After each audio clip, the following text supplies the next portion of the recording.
Hello everyone and welcome back to Let's Play The Legend of Zelda Majora's Mask. In the last one we did a lot more side quests around Termina, particularly helping out Cremia get her milk over to the milk bar in Clocktown with no problem. And now we're actively back in Ikana Valley where we helped out Shiro several parts ago. And I know this isn't exactly where I ended, but this was around the time I started changing how I was editing the LP, as you can tell by the slightly shorter than usual part length this time around. And now that we have a few more tools under our belt, we're gonna head this way in Ikana.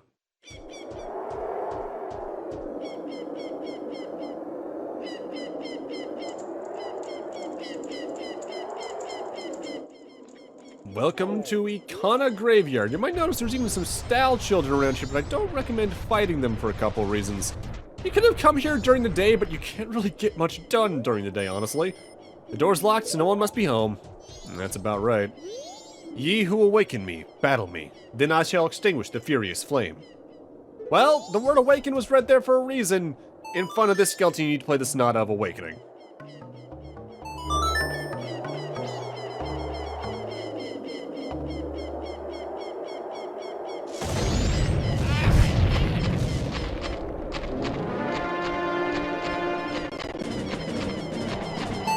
Alright, so this is a bit of an annoying section where we need to chase down this giant style child. But periodically throughout the pathway, there are fires that light on fire, and more style child will spawn in. As long as you hit the main big guy once, you don't have to worry too much, because at that point, a battle against it period begins. It just swipes at you in case it will try to jump on you. But if you don't catch up to it in time and it makes it all the way around this loop on the map towards where it broke through the bridge, you have to give it a complete try again. It just goes, "What, you couldn't catch up with me? What's up with you, kid?" kind of deal. This is easier if you have the sword, admittedly. But I can do this without the sword between Goron Link and Zora Link, no problem. It's just a matter of actually getting it done. This thing does have a good bit of health, but enough punches to the kneecaps and anything dies, supposedly, if video games have taught me anything. If you have the sword, I could recommend just using it against the stall kids and then rolling to try to catch up. The bunny hood can also be very useful here for trying to catch up with this thing ahead of time. Wait, it is my loss! Sheathe your weapon!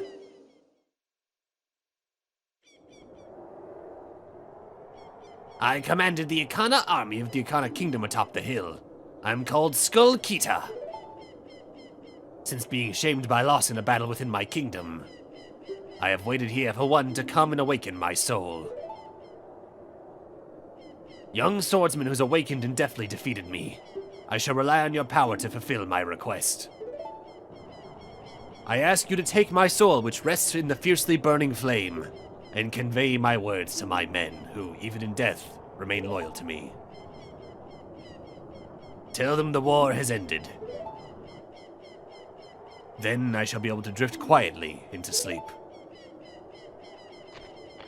Captain, sir! May I take leave, sir?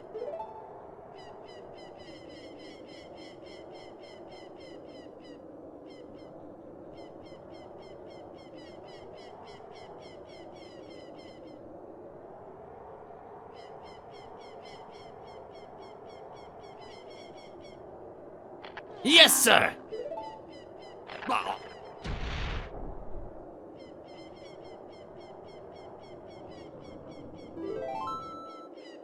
Random time for them to reuse that sound effect. I've always found that kind of weird. So, now you can get over to the treasure chest. You can use either the hook shot, or if you have the bunny hood, you can climb onto the sides of the platform there and then just use the rail to jump over to it. And within this chest, we get another mask. This is the Captain's Hat. Wear it with C. The ghosts of 100 soldiers swear allegiance to this symbol of authority. So the Captain Mask is a little interesting in that it makes it so that style children will no longer attack you. They act more now as NPCs than anything else. So why don't we take advantage of that and see what the ones around here have to say? Admittedly, though, you don't have to talk to either of these two in the distance. They won't have much to say at all. It's the ones in front of the graves that are walking that actually have things to say. Huh? Oh, Captain, excuse me, sir. The squad leader's in front of that grave over there, sir. Yeah, most of them also need to be talked to twice to learn really anything, unless they have, like, the main dialogue of note. I really like this mask, even though it's not too helpful in the long run. If only because turning enemies into NPCs is a concept I've always loved in some form, so being able to interact with them I find cool. Huh? Ah, Captain, sir! Excuse me, sir. Everyone, give the captain your attention. We haven't seen you in some time, Captain, sir. As per your orders, sir, we've been guarding these graves closely. We have all been expecting your next order, sir. What shall we do? Open the grave. Open it? Yes, sir. Everyone, follow me. So, if you talk to the soldiers walking around the graves, they can open a grave, and you get a different grave that's opened every night. And in order to get 100%, I think you need to open all 3. So we're going to be coming back here not only on the night of the 3rd day, but we're going to be coming here at the night of the 1st day on the next 3-day cycle to get stuff done here. With that said, this one is a little tricksy in that you actively do have to walk through an invisible wall because this is a whole Lens of Truth area, and there's actually a couple of invisible keys and sculptulas around here as well, kind of annoyingly. If you only really care about super major pickups like items, masks, and all that, you don't need to come here and do this tonight because the pickups here on the 1st and 3rd nights are much more important in the long run than this one is. But since I'm going for 100% overall, I need to do this. This is a room on my own time, though, that I frequently do in dumb ways. In that, you might notice, to get in the distance, there's a pit in the way that we can't seem to walk over. But there's a path you can see with the Lens of Truth right there. I frequently try to eschew using the Lens of Truth here just because I'm like, I don't want to go into the pause menu and get that out. And I can generally do pretty well at it. But every now and then I get a playthrough where I fall in that room and have to start it over like 10 times. And, yeah, that's embarrassing. So you might notice the wall in the distance looks a little different than the wall opposite it, so get out your bombs or your blast mask and have at it. And thus we come to the end of this pathway. A door that leads to an enemy you might want to get the Goron mask or Zora mask out for, I'll tell you that much. Because it's our good old friend, the Iron Knuckle. Iron Knuckles don't have a lot of attacks. They just swing their axe in a couple of ways, vertically, horizontally. I think they do a little bit of a forward, downward slam that makes them move forward a good bit. But their axes hurt. They can easily do multiple hearts of damage. I think upwards of 3 to 4, depending on your defense and all that jazz and which attack you get hit by. And what's annoying about them is they got a lot of health themselves. And about halfway, 3/4 of the way through their health, they shed armor, making them faster. Which makes them all the more threatening. The Goron's pretty useful against them, though, because, as you can see, the stunning, especially in the later part of their health they get from a Goron punch, is enough to the point where you can probably follow up with another Goron punch without fear of getting hit. And for going through that entire portion of Ikana Graveyards underground, we find ourselves a piece of art. Heart container number 13. Got 2 more from dungeons, and then it's just 20 more from there, I think? Yeah, 20. Yeah, we're over the halfway point now when it comes to heart pieces. And I fail several times there, so let's just cut on out of there because we don't need to see any of that again. From here, though, our next destination isn't still back anywhere in the other areas. I still have things I want to do here in Ikana Canyon. Namely, you're going to need the Garo mask and the hook shot to get this done. So if you don't have either of those, go get them. Plain and simple. I think you can do the Goron. No, actually, not the Goron. The Gorman race, I think, actually, you do need to do during the daytime. You can't do that at night. Howdy up there. What are you doing in a place like this? Ikana Hill beyond here is the place where spirits with troubles and lingering regrets wander. Even now, the spirits wander in search of one who can save them. It is unfortunate, but it is no place for one such as you. But if you must enter, then you must obtain the mask containing wandering spirits that can be found near the ranch. Without that mask, you cannot save their souls. Until then, I will not let you pass by here. It's the Garo mask. That's a nice mask you're wearing. That's the mask of the leader of the ninjas who once spied on the hilltop castle with a blood-stained history. With that, you may be able to call out to their spirits that are still wandering. Perhaps you may be able to save the souls that wander beyond here. And with that, we can now hookshot our way up here.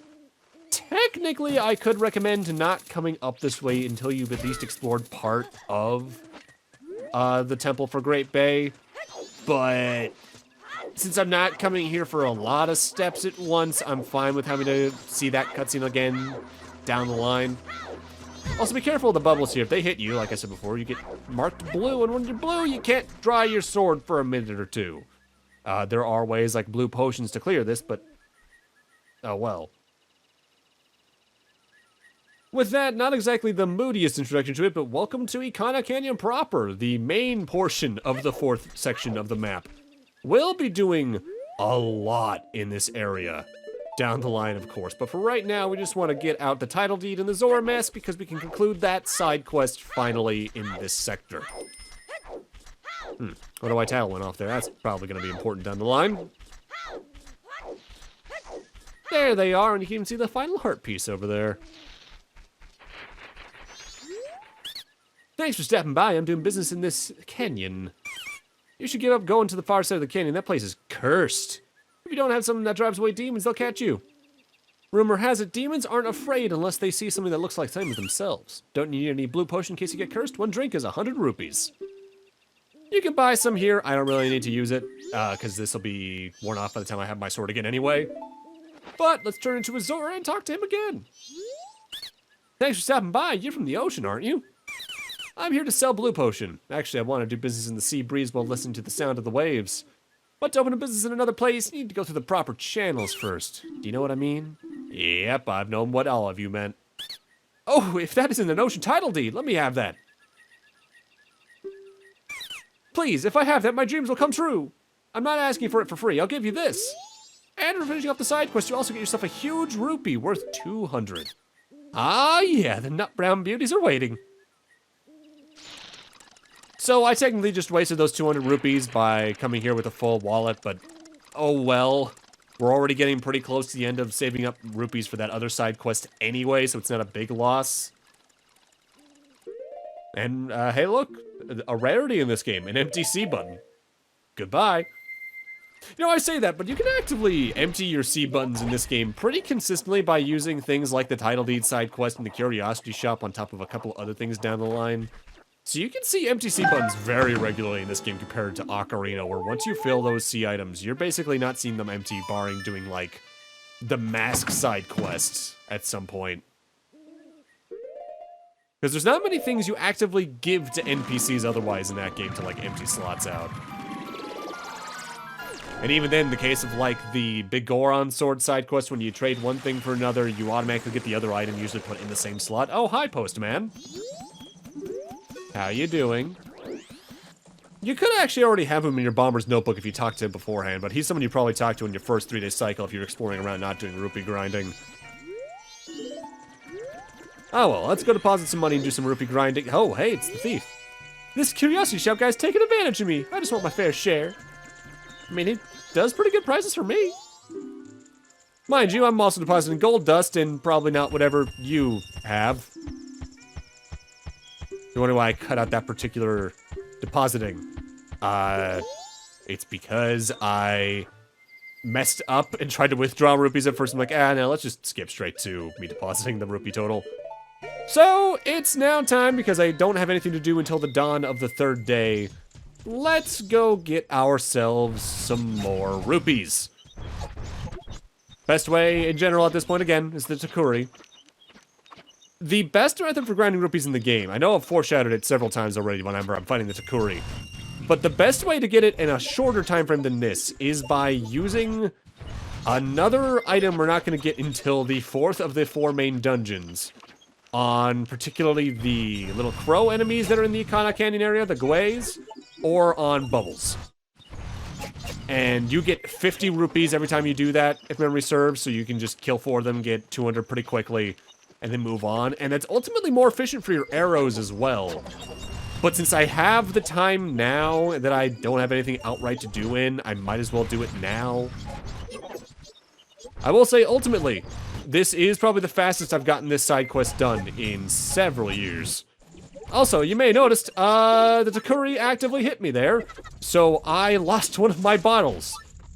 That's the risk you run by doing the Takuri method for rupee grinding. If you take contact damage, you're losing either one of your bottles or your sword. Since I don't have my sword, though, I took a bottle, which I don't mind as much because you're going to get that back on a Song of Time reset anyway. And the bottles, from memory, cost a lot less to get back than your sword. If you lose your sword to a Takuri, you might as well do a 3-day reset at that point. Unless you are already doing something else that you don't need the sword for anyway, like doing minigames and all that jazz.